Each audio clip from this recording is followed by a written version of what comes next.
Tiesimme alkuun, että tämä on se reissun pisin ja vaikein Via Ferrata. Tämä realisoitui, kun saavuimme Leukerbad-kylään vuoren kupeelle. Kun vuori aukeni kylään päin koko komeudessaan, tuli jotenkin epätodellinen olo, että tuonneko me oikeasti mennään huomenna. Kylä oli pieni ja parkkipaikkoja vähän. Jätimme auton vuoristohotelli Kemmiin menevän hissin Kemmibaanin maksulliselle parkkipaikalle, jonne jäämme myös yöksi. Talo esittely, house tour.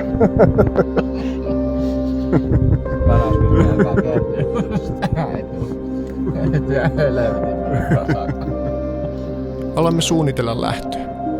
Vaihtoehtoja lähestymiselle oli 2. Oli mahdollista mennä joko hissillä ylös ja sieltä patikoida Via Ferrata-reitin alkupisteelle, tai nousta Leukerbadin kylästä lähtöpisteelle.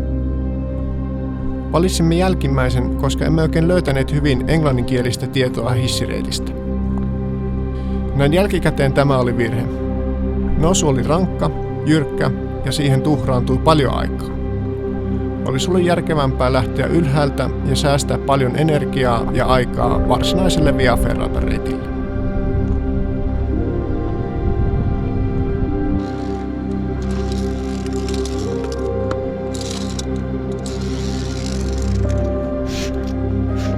Koska reitti oli hyvin pitkä, meidän suunnitelmana oli edetä sellaisella temmolla, jota jaksasi edetä sen noin 12 tuntia, mitä reitti kokonaisuudessaan kestäisi. Se olisi paha tilanne, jos aloittaisi liian nopealla temmolla ja sen seurauksena alkaisi hapottamaan. Sopiva tempo ja hyvä määrä taukoja, sillä mentiin.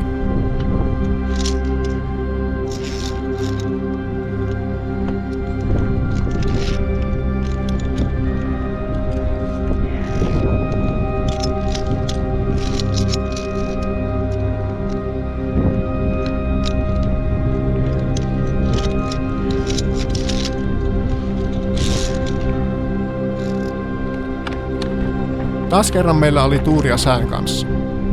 Aurinkoa ja kevyt tuulenvire. Maan tasolla olevissa lähikaupungeissa mittari näytti kohoavan yli 30 asteen, mutta näillä korkeuksilla lämpötila oli selkeästi alhaisempi, oikeastaan juuri sopiva kiipeilyyn varten.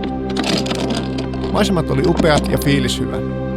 Mietimme, että kerkeäisimmekö mennä reitin läpi valoisan aikaan, sillä lähdimme verrattain myöhään ja lähestymiseen meni yllättävän paljon aikaa. Tuommoisella sotku.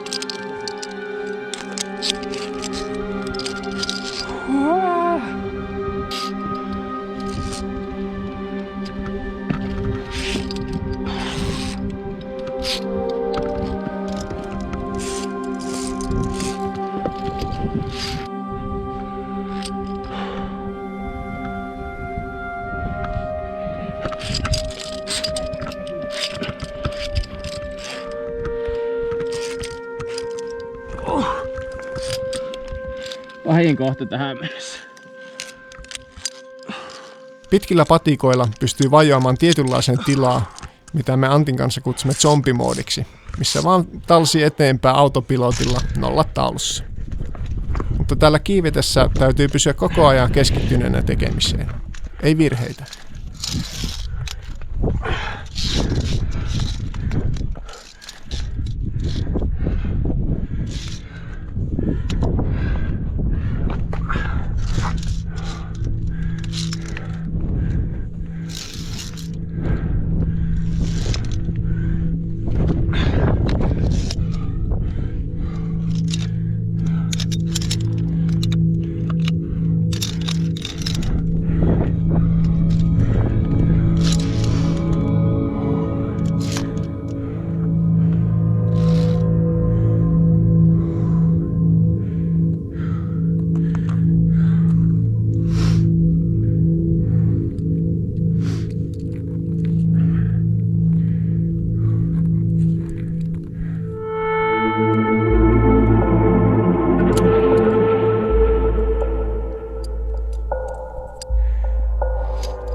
Kyllä tulee pahaa palautetta siltä yhdeltä kaverilta kuulee. Tässä vaiheessa matkaa korkeus ei enää kuumottanut ja erityisesti nämä sivuttain etenevät avoimet paikat tuntuvat hauskoilta ja siisteiltä. Niin on aika eeppinen kohta kyllä. Täältä kulmasta kun näyttää, että ihan tyhjää pelkästään. Täältä kulmasta.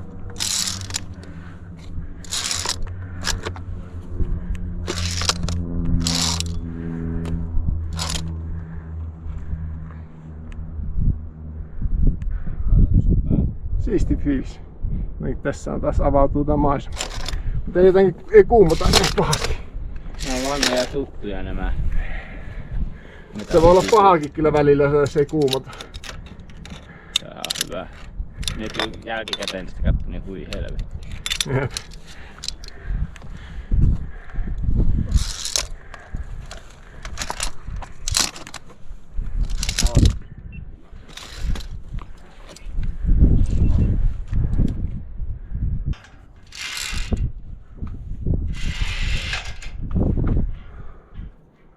Ajattelin, että lepäilisillä vähän tässä lautan päällä, mutta ei hirveästi kyllä tee mieli tuommoisella narulla. Nyt jollain kattakaa noita solmuakin. Ei hemmetti.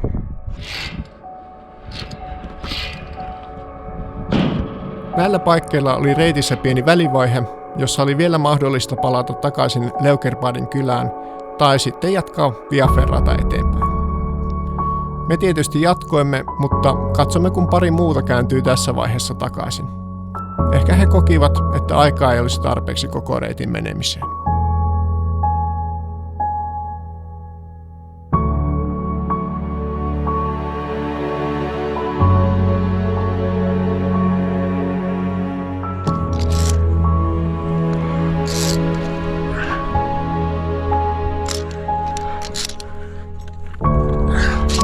Tässä vaiheessa olimme kiivenneet reittiä yli 4 tuntia ja olimme vähän yli puolivälissä vasta.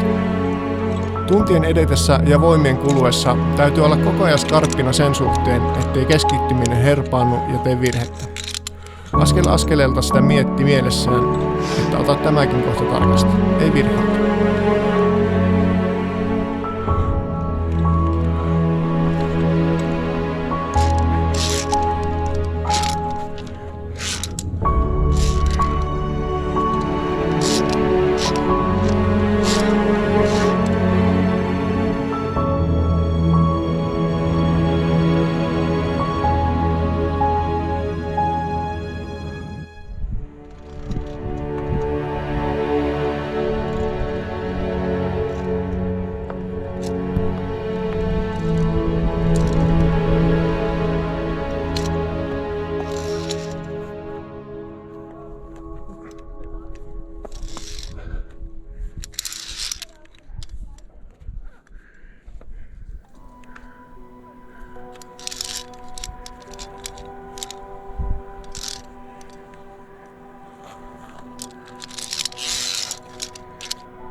On aika kuumottavaa nyt.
Matka on taas kuljemaan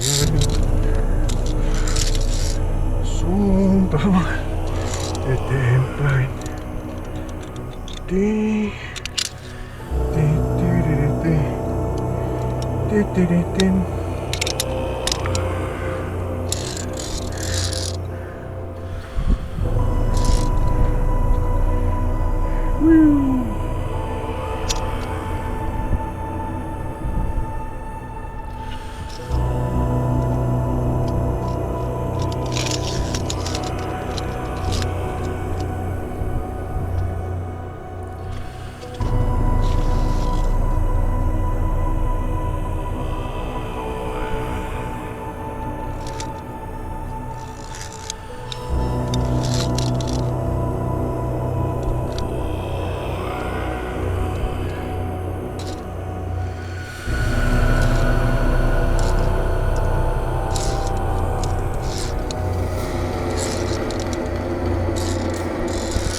Good luck. On mitään korkealla.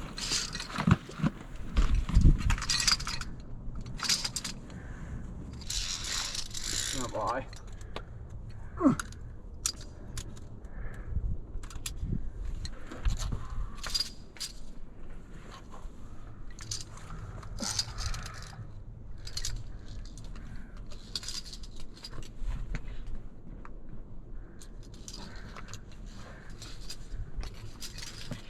Tässä oli yksi kohdista, mikä kuumotti jo reittiä etukäteen katsoessa. Keskellä tätä vaierisiltaa oli kohta, jossa kallio oli matalalla ja tämä kohta täytyisi mennä aika kyyryssä taaksepäin nojaten. Päätimme tehdä tutun ja reilun ratkaisun. Antti saa mennä ensin.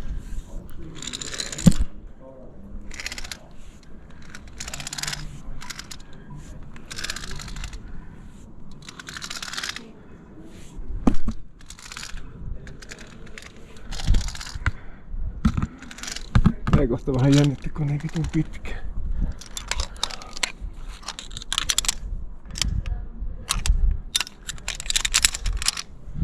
Se ei ollut hirmu paha.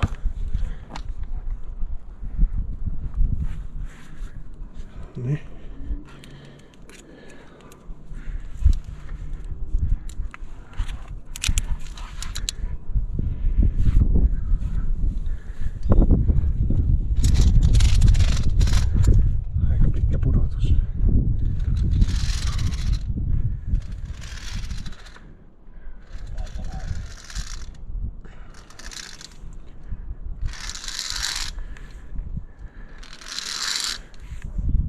Jonkun hanska tuolla. Heti tämän kohdan jälkeen alkoi makea osuus, joka kulki vuoren sisällä. Tässä oli kyllä sitä aitoa seikkailun tuntua. Ikävä kyllä, molempien meidän kameroista loppui akut ja pystyin nauhoittamaan GoProlla vain muutaman sekunnin klippejä tästä eteenpäin. Noin 6 tunnin kiipeilyn kohdalla tuli henkisesti vaikea kohta, kun näytti, että reitti vaan jatkui ja jatkui. Alkoi olla jo kova nälkä ja väsymys iski, mutta silti tiedosti sen, että täytyy pysyä koko ajan skarppina, ettei tule tehtyä väsymyksen takia virheitä. Reitin toiselle luolalle pääsy antoi lisävirtaa, sillä tiesimme, että tästä huipulle olisi enää noin tunnin matka. Tässä oli myös reitin ehdottomasti kuumottavin osuus. Avointa vuoren syrjää täytyy edetä ankkakävelyllä ja hieman vinottaen, sillä osuus oli hyvin matala ja ahdas. Klaustrofobia ei päässyt kuitenkaan iskemään, sillä alaspäin katsottuna reitti näytti hyvinkin avaralta. Reilun 8 tunnin kiipeilyn jälkeen olimme vihdoin Daubenhornin huipulla 3 kilometrin korkeudessa. Olimme kaivaneet jo pitkähihaset ylle, sillä aurinko oli juuri laskemassa horisonttiin. Huiputuksen riemusta piti orientoitua nopeasti 2,5 tunnin patikkaan vuoristohotellille, josta toivomme saavan yömajan. Jos huonetta ei olisi vapaana, edessä olisi vielä vähintään pari tuntia ylimääräistä patikointia takaisin lähtöpisteeseen pimeässä.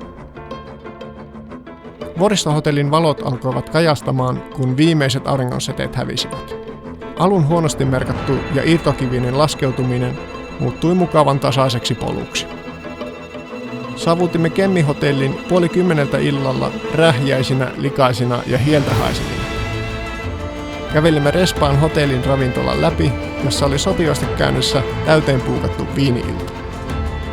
Pulppuava puheensorina keskeytyi hetkeksi täysin, kontrasti heidän ja meidän ulkonäköön ja asuun oli aikamoinen. Olimme onnekkaita, sillä hotellissa oli vielä yksi huone vapaana. Lisäksi mukava hotellin työntekijä teki meille maittavan illallisen, vaikka ravintola oli jo kiinni. Katsomme kelloa, olimme lähteneet kylästä matkaan 12 tuntia aiemmin.